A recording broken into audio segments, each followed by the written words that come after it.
पौष महिन्यातील रविवारी सूर्यदेवाची पूजा केली जाते. सूर्यदेव म्हणजे प्रकाश, ऊर्जा आणि जीवनाचा स्रोत आहे.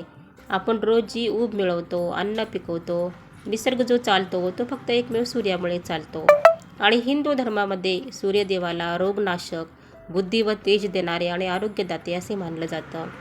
आणि रविवारी सूर्याची उपासना केली की आपल्या जीवनामध्ये आपलं आरोग्य सुधारतं आणि आपलं मन शांत होतं आणि आपला आत्मविश्वास वाढतो.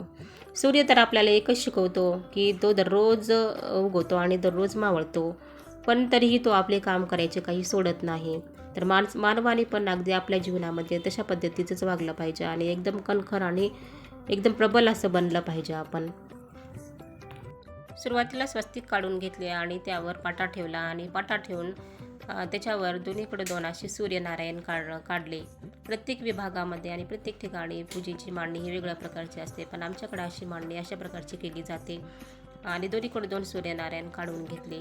अगोदर सुरुवातीला गणपती ठेवून त्याची स्थापना केली. समोरच दिवा प्रज्वलित होत आहे वर, आणि त्या सूर्यनारायणामध्ये हळदी कुंकू, तीळ, दूध हे वाहिलं जातं त्याच्यामध्ये. आणि आपल्या ह्याच्यामध्ये शेतातले जे जे काही सामान असेल ना, ते सर्व काही सामान ह्या सूर्यनारायणामध्ये आमच्या इथे ठेवले जातात. त्याच्यामध्ये जसं की आपलं डहाळा, बोर, ऊस, वाटाण्याच्या शेंगा, तुरीच्या शेंगा, बोर, हे सर्व जे काही साहित्य आहे ना, शेतातलं साहित्य, ते सगळं ह्याच्यामध्ये ठेवलं जातं. सूर्यदेवाचा महिना म्हणून पौष मास महत्त्वाचा मानला जातो आणि या महिन्यामध्ये प्रत्येक रविवारी सूर्यनारायणाला अर्पण केला जातो. म्हणून लोक या रविवारांना पौष महिन्यातील सूर्यपूजा रविवार असे सुद्धा म्हणतात.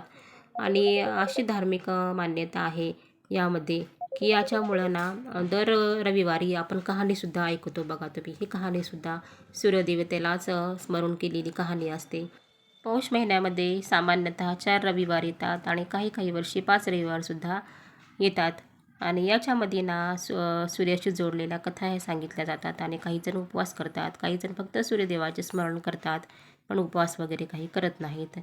आणि अशा पद्धतीने सूर्यनारायण हे आपल्या जीवनामध्ये ना आपल्याला सकारात्मकतेचे महत्त्व समजून देते आणि आपल्याला जीवनामध्ये जे काही संकट अडथळे येतील त्यांच्याशी आपल्याला झुंज देण्याची आणि लढण्याची शक्ती देते.